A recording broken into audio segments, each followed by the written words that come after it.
किसी भी परिस्थिति में तुम्हारे मन में कमजोरी नहीं आनी चाहिए। चाहे जैसी परिस्थिति तुम्हें याद होना चाहिए, ये इष्ट के द्वारा पास करके भेजी हुई परिस्थिति, मैं डगमगाऊं क्यों, मैं भयभीत क्यों हूं? कोई न कोई बहुत मंगल विधान मेरे इष्ट ने भेजा परिस्थिति, इसलिए मैं मस्ती से रहूंगा, चाहे जितनी बुरी स्थिति क्यों ना आ जाए। हृदय में या बाहर परिस्थिति, स्थिति या परिस्थिति, संतुष्टा ये नवा, ये बहुत बड़ी बात है, क्योंकि इष्ट ने भेजा है ना, चयन किया इष्ट ने, किस लिए? होगा कोई उनका विधान, मंगल विधान, शांत प्रसन्न मुद्रा, कभी खिन्न नहीं, निकल जाएगी परिस्थिति और स्थिति भी।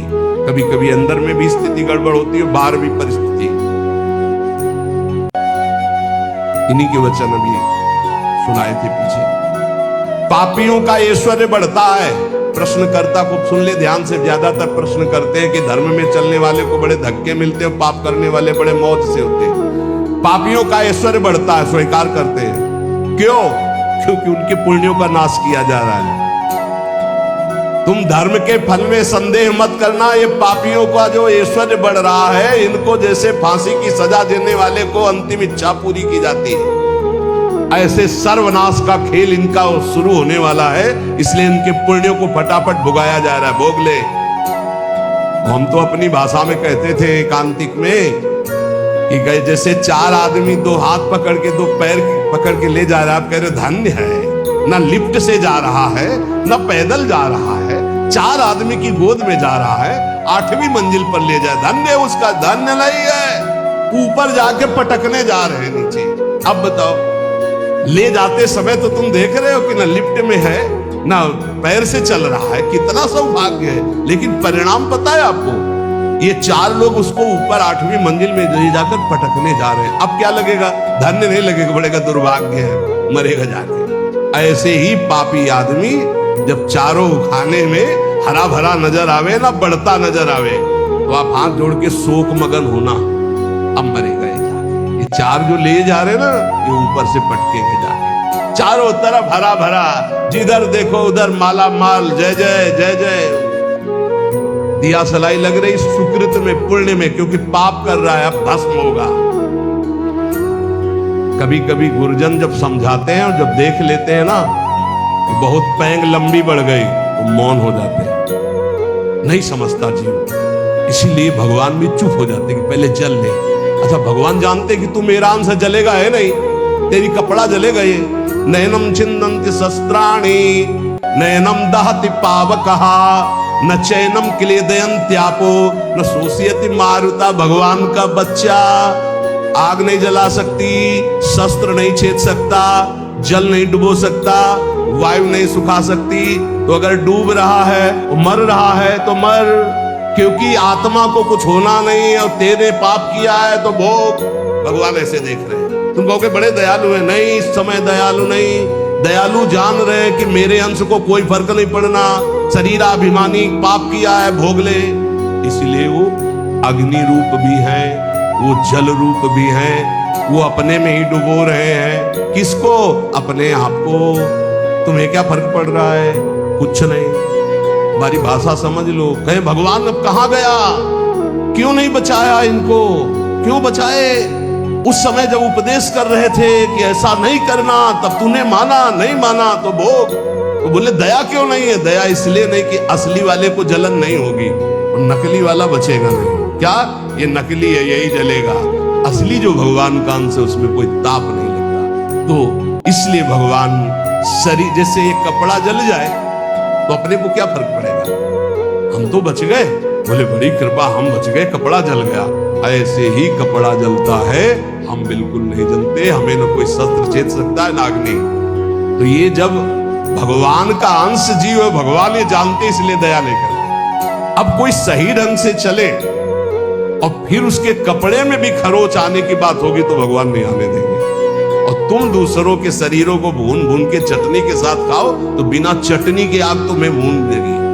हमारी बातें बुरी लगेगी, लेकिन लिख लो, बिल्कुल फायर विकेट तब आएगी जब भून के तैयार हो जाओगे। पहले बूंद नहीं पानी मिलेगा, क्योंकि तुमने चटनी लगा के खाया है।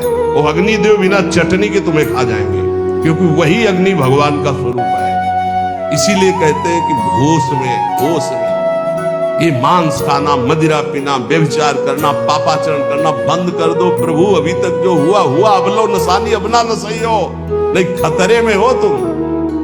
पक्का तुम्हें नहीं दिखाई दे रहा है, कोई अविनाशी शरीर नहीं तुम्हारा। इस शरीर के लिए पापाचरण करके कभी सुखी नहीं हो सकते। तो पापियों के ऐश्वर्य को देखकर अधर्म को धारण करने वाले कभी संदेह मत करना। इनको ऐसे सुख दिया जा रहा है जैसे फांसी की सजा देने वाले को अंतिम इच्छा पूर्ति की जा रही है। बुद्धि बदल जाती है, बुरी दशा आने के पहले बुद्धि बदली जाती है। आप ना आवे ताई तहां ले जाए, वही ले जाएगी जहां उसका नाश होना है। बहुत सावधानी से। कोई गलती हो जाए, कोई पाप हो जाए तो तत्काल महापुरुषों से मिलो, संतों से। हमने ये अपराध कर दिया, उसका प्रायश्चित बता दो या हमें दंड दे दो और आगे से कभी नहीं करूंगा, अब मुझे उपाय बता। वो जो बोले, वृंदावन की परिक्रमा लगा लो, उपवास कर लो, ऐसा कर लो, बस बिना विचारे कर दो। उनके वचन से पाप नष्ट हो जाएंगे। क्रिया मात्र तो केवल एक निमित्त है, उनके वचन की तुम ये कर लो, ये ठीक हो जाएगा। तुम्हारा जीवन नष्ट नहीं हो पाएगा। यदि कोई गलती हो जाए तो उसका प्रायश्चित कर लो। देखो, जो भगवान का भजन करते हैं, कभी भगवान से कुछ मांगते नहीं, उनकी पूरी जिम्मेवारी भगवान स्वयं ले लेते हैं। अगर तुम मांगना ही है तो भगवान से भजन मांगो, भजन कि मेरा निरंतर भजन बनता रहे। तुम अल्पज्ञ हो, भजन के सिवा और जो भी मांगोगे वो धोखा हो जाएगा, कोई लाभ नहीं है। ध्रुव जी को भी बड़ी अशांति हुई थी परम पद मिलने का, अटल पद भी मिलने के बाद। यदि तुम भजन करने वाले हो तो तुम्हारी निंदा होगी पक्का। भीतर ही भीतर जब निंदा हो तो प्रसन्न होना, उससे कभी शत्रुता मत करना, क्योंकि वो निंदा करने वाला कृपा करके भगवत प्राप्ति में जो बाधक पाप है उसको वो ले रहा है। बड़ी कृपा है। निंदा करना दूसरों के पापों को लेना है, अपने को तो करना नहीं है। दूसरा कोई अपनी निंदा करे तो बहुत प्रसन्न होना है। कितना महान है कि जो हमें भगवत प्राप्ति में बाधक भाव थे उनका वो अपहरण कर रहा है।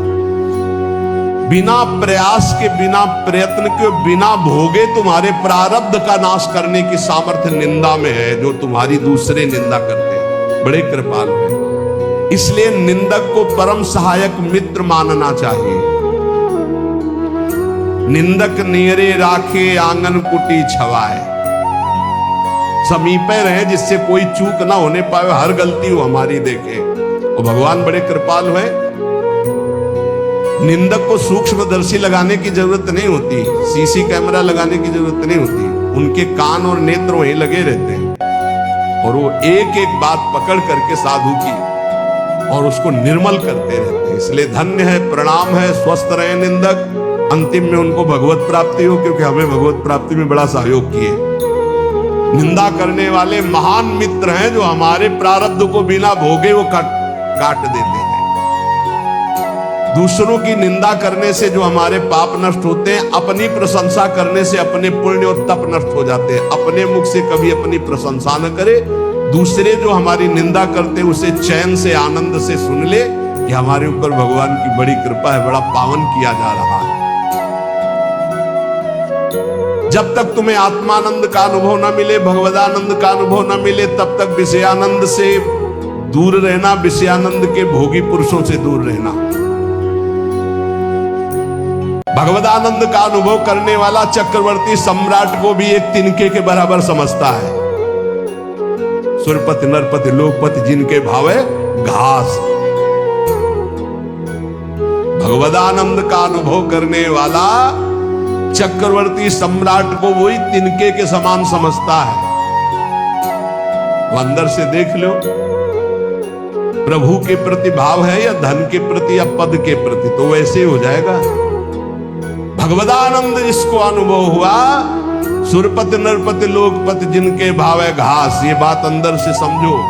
अपमान किसी का करना नहीं, पर अंदर से किसी के प्रति ऐसा भाव न रहे कि धन को लेकर, रूप को लेकर, अभिनय को लेकर, पद को लेकर के हमारा गर्व है कि हमारे पास अमुक आए, हमारा गर्व है कि हमारे पास परमहंस आए, अवधूत आए। हमारा गर्व, ये उनका सौभाग्य है कि उनको एक बार इस रज में माथा रखने का सौभाग्य मिला। ऐसा करो कि अब कुछ करना न पड़े, ऐसा करो कि मां के गर्भ में वास अब ना करना पड़े, ऐसा करो कि मनुष्य जन्म अभी आखिरी जन्म हो और हम श्री भगवान को प्राप्त हो जाए। अगर माली से संबंध रखोगे तो पुष्प वाटिका का कोई भी फूल तुम चयन कर सकते हो। ऐसे ही यदि तुम भगवान से संबंध रखोगे तो अनंत ब्रह्मांड भगवान की पुष्प वाटिका है। किसी भी ब्रह्मांड में स्वतंत्र रूप से तुम जा सकते हो। कैसे? जैसे माली के होकर बगीचे में घूमो, आनंद ले रहे हो, कोई फर्क नहीं पड़ता। लेकिन एक जंगल में जाके भटक गया है वो, और एक जो माली के साथ उसी जंगल में आनंद ले रहा है वो, एक जो जेल में कैदी बना है वो, और एक जो जेलर बनकर वहां कैदियों के बीच में है वो, दोनों में अंतर है। अब कैदी बन के नहीं रहना, अब जेलर बन के रहना है। अब भटकना वाला नहीं स्वरूप है, अब मालिक के साथ रहकर भ्रमण करना है, आनंद लेना। अनंत ब्रह्मांड मेरे स्वामी के, और स्वामी की स्मृति के साथ कोई भय नहीं। अब ये कर्म बंधनों की जेल में नहीं रहना, ये मनुष्य शरीर पाकर अब स्वतंत्र होना है। ये बात अंदर बैठा लो। विषयी का संग साक्षात काले सर्प के संग के समान समझो। विषयी पुरुष का संग, ये विषयी पुरुष विष के समान है।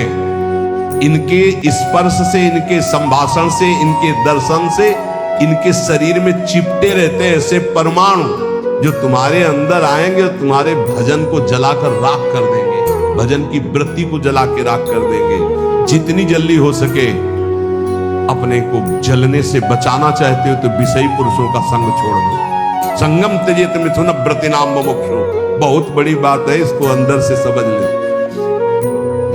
प्रयत्न करो। विषयी पुरुषों का संग साक्षात भयावह विषधर सर्प के समान है, वो तुम्हारी समस्त साधना को चौपट कर देगा। विषय की अग्नि की चपेट में तुम अध्यात्म शक्ति को भस्म कर दोगे। इसलिए दूर हमको यही देखना है। जो भगवान मोहिनी रूप के पीछे भाग रहे थे ना, जो बड़े बड़े जो पद्मासन लगाए बैठे थे, तो मोहिनी भगवान ऐसे करते हैं। देख लो, ये वो है जो ब्रह्मबोध प्रदान करते हैं, और मेरा ये वो रूप है जो ऐसों को भी पीछे दौड़ा भगवान के मोहिनी रूप का। ऐसे ही ये भगवान उदाहरण देते रहते हैं, भगवान ही उपदेश दे रहे हैं। पक्का समझिए, बहुत बहुत विचित्र, अतिशय प्रबल देव तो माया, जो शास्त्र कह रहा वैसे चलोगे बच जाओगे।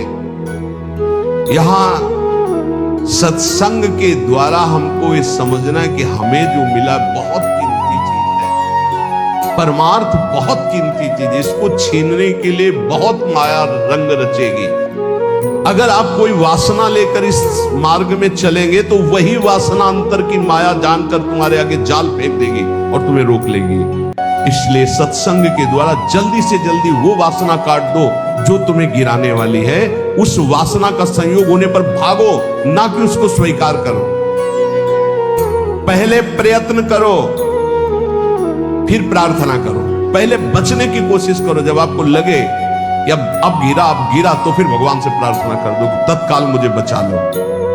यदि कोई ऐसी विपत्ति आ जाए तो पहले बचने की कोशिश करो, भागो विवेक के द्वारा। अगर नहीं संभल पा रहे तो इष्ट को पुकारो, देर मत करो। विषयी पुरुष का आश्रय और संग आपको नष्ट कर देगा। बहुत बहुत सावधान, बहुत सावधान। मतलब ये भले भजन कम हो, पड़े रहो, भगवान की प्राप्ति हो जाएगी, क्योंकि भरोसे पे पड़े रहने वाला ही महान संत बनता है। लेकिन संग किसी का ना, असंग, असंगता बहुत बड़ी सिद्धि है। चाहे गृहस्थ में हो चाहे विरक्त में, अपने को बचाओ। जो आपके सुकृत को, आपके भजन को लूटने वाले लोग हैं, ऐसे लोगों से बचो। सदा इतना तो ज्ञान तुम्हें होना चाहिए कि तुम्हें उचित फंसाया जा रहा है या अनुचित फंसाया जा रहा है। लेकिन अनुचित फंसाने वाले बहुत अमृत जैसे लगते हैं। इस मार्ग में चलने वाले पथिक की बुद्धि ऐसे धोखा देती है, अनुचित फंसाने वाले अमृत जैसे लगते हैं। बहुत किसी भी गृहस्थ के द्वारा दी हुई सेवा श्री भगवान ने निमित्त बनाकर उसे भेजा है, ऐसे माना जाता है। एहसान कभी नहीं माना जाता। ध्यान रखना, साधुता में, जो साधुता में निमित्त माना जाता है। जैसे आप आए और कुछ तो हम ये देखते हैं मेरे प्रभु आए हैं, मेरे आराध्य देव, इस रूप का जो निमित्त बनाकर हमारे पास भेजना मेरे आराध्य देव। तो हमारी आसक्ति आराध्य देव में, ना कि उस व्यक्ति में। अगर व्यक्ति में तो गया, ये चाहे गृहस्थी में चाहे विरक्ति में, बात अंदर से समझ लीजिएगा। सदा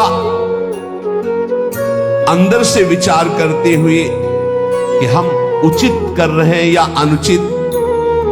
यदि तुम इस पर चूक कर दिए तो तुम्हारा जीवन व्यर्थ हो जाएगा। बहुत ही दृश्य देखने को मिलते हैं। इसलिए ठगे ना जाओ, ऐसे बनकर रहो। पूरे संसार में ऐसे घूमो, ठगा कौन नहीं जाता? जो गरीब बन के रहता है। त्रणादपि सुनीचे, वो नहीं ठगा जाएगा। जो बड़ा बन के चलेगा वो ठगा जाएगा, पक्का समझ लेना। संसार में हमेशा तुम्हें रहना नहीं है। यहां तुम कमाई करने के लिए आए हो, सत की, तपस्या की, भजन की, धर्म की। इसलिए ठग लोगों से सावधान। काम, क्रोध, लोभ, मोह, मद, मत्सर, ये ठग है। बहुत बुरी तरह ठगा जाता है, बहुत बुरी तरह। प्रारंभ से लेकर अंतिम तक फाइनल में जो निकल पाए हो, कोई गुरु का कृपा पात्र पहलवान होगा, दूसरा कोई नहीं होगा। ये हम आपको घोषणा करके कहते हैं। अगर कोई इस भाव समुद्र से निकल पाया तो गुरु का लाडला होगा, दूसरा हो नहीं सकता। चाहे जितना बड़ा कोई तपस्वी हो, चाहे जितना बड़ा कोई ज्ञानी हो, गुरु कृपा पात्र ही क्रॉस कर पाएगा, अन्यथा नहीं कर पाएगा। ये बिल्कुल हृदय की बात कह रहा हूं। फंसाए रखे हैं। अगर गुरु करुणा ना हो तो निकल ही नहीं सकता, पक्की बात है। जहां हम समझते हैं निकल गए, वो दलदल था। अगर निकला गया तो केवल गुरु कृपा से निकला गया। दलदल कैसा होता है? एकदम प्लेन, ऊपर सूखा, बराबर एकदम लगता चकाचक हो, रबड़ी जैसा। पैर रखो, धसते चले जाओ। ये है पंख, माया पंख। इससे केवल गुरु का लाडला ही निकल सकता है। ये बिल्कुल जय घोष के सहित हम कहते हैं, जिसने अपने गुरु चरणों का आश्रय लिया वो माया पर विजय प्राप्त कर लिया।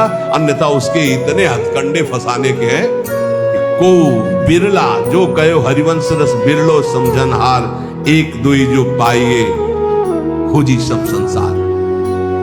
जो गुरुदेव का अभिन्न अंग बन जाता है, उस शिष्य को अपने उद्धार के लिए बुद्धि का प्रयोग नहीं करना पड़ता। ये हम बड़े बड़े महापुरुषों के वचन सुना रहे हैं।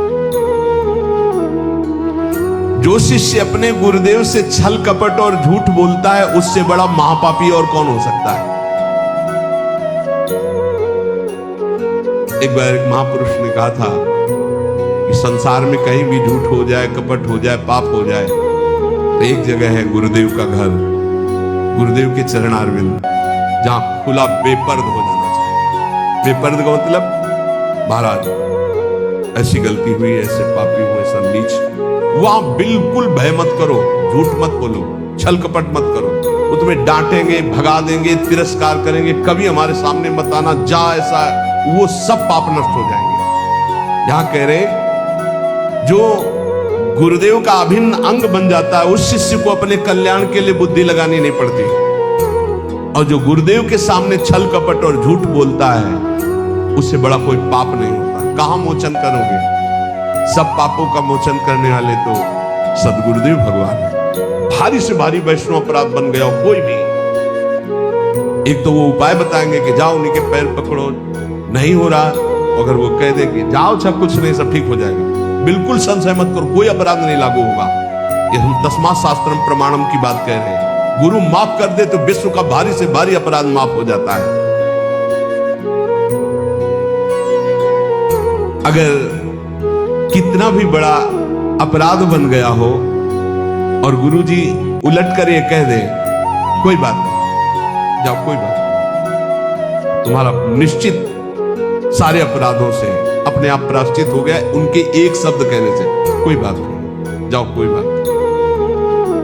बड़े से बड़े अनर्थ का नाश गुरुदेव के एक शब्द से हो जाता है, जाओ कोई बात नहीं। वेद शास्त्र को सामने रखकर अत्याचार अनाचार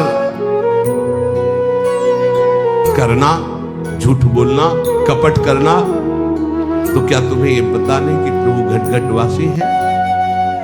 क्या वो प्रभु नहीं देख रहे कि तुम शास्त्र को सामने रख करके क्या आचरण करते हो, क्या बोलते हो? शास्त्र गुरुदेव यही तो तुम्हारे कल्याण के लिए है। कम से कम शास्त्र का प्रवचन, शास्त्र की वार्ता, अब गुरुदेव के शब्द, गुरुदेव के प्रवचन, गुरुदेव की वार्ता, इसी तो अपने जीवन में सत्य मानकर उतारो। एक मनुष्य ने प्रश्न किया गुरुदेव से कि महाराज भगवान नाम से सुना है कि सब काम हो जाता है, तो फिर संध्या, तर्पण, यज्ञ, दान ये सब करना चाहिए कि नहीं करना चाहिए?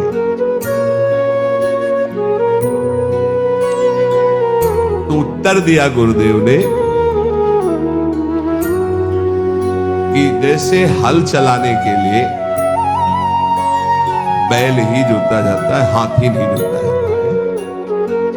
हाथी से कभी हल नहीं चलाया जाता, बैल ही हल जोतने में लगाया जाता है। इस प्रकार जैसे दान देना है या संध्या तर्पण आदि करना है या और अन्य कार्य है, भगवान नाम बड़ा महान साधन है, उसको केवल भगवत प्राप्ति के लिए रखो। व्यवहार में जो कर रहे हो, ये दान है, ये पुण्य है, ये तीर्थ स्नान है या संध्या तर्पण है या और ये सब छोटे छोटे कार्य हैं, इनके लिए नाम का प्रयोग ये जहां जैसा अवसर आवे वैसा कर दो। अपनी नाम निष्ठा को प्रकाशित मत करो और नाम को केवल भगवान के लिए रखो। अजित भगवान को जीतने के लिए नाम है, उसका साधारण कार्यों में प्रयोग नहीं, उसका साधारण कार्यों से समानता मत रखो। वो एक असीम अनंत सामर्थ्यशाली सुमिर पवन सुत पावन नामो अपने बस करी राखे रामो। महाराज कई लोग ऐसा कहते हैं कि स्त्रियों को गुरु मंत्र नहीं लेना चाहिए, स्त्री का तो एकमात्र पति ही भगवान है, पति का ही सेवन करने से उसे भगवत प्राप्ति हो जाती है। तो ये कहां तक सत्य है महाराज? तो उनका भगवत प्राप्ति शब्द अलग है। लौकिक धर्म में पति पत्नी धर्म है, लेकिन भगवत प्राप्ति में शरीर धर्म को लेकर पति पत्नी है ना। भगवत प्राप्ति अध्यात्म धर्म से है, आत्म स्वरूप से। अगर पति पत्नी का ध्यान करते हुए मरे तो स्त्री शरीर को प्राप्त होगा ना। पुरंजन को देखो भागवत में पढ़ के, और अगर स्त्री पति का ध्यान करते हुए तो पुरुष शरीर को जाएगी ना, पुरुष शरीर अगला बनेगा, योनि से तो मुक्त नहीं होगा ना, योनियों से तो मुक्त नहीं होगा। चाहे पुरुष हो या स्त्री हो, अगर उसको संसार से मुक्त होना है तो भगवान का भजन करना ही पड़ेगा। ध्यान रखना, ये लौकिक धर्म के अंतर्गत है। शास्त्रों में पति की सेवा करते हुए, पति की आज्ञा में रहकर संयम नियम पूर्वक खूब नाम जप करते हुए भगवत प्राप्ति, भगवत प्राप्ति के लिए भजन करना ही पड़ेगा। वार मथे ग्रत हुए बरु सिकताते बरु तेल, बिनु हरि भजन न बहुतरिया सिद्धांत पेल। स्त्रियों को चाहिए कि अपने पति में भगवत भाव रखते हुए भगवान का नाम जप करते हुए उनकी सेवा करें, तो वो इस मानव देह का परम लाभ प्राप्त करके भगवान को प्राप्त हो जाएंगी। और अगर भगवान का भजन नहीं हो, केवल शरीरासक्ति है, तो शरीर बदलते रहेंगे, भगवत प्राप्ति नहीं होगी। योनि से मुक्त होने के लिए भगवान का भजन अत्यंत आवश्यक है।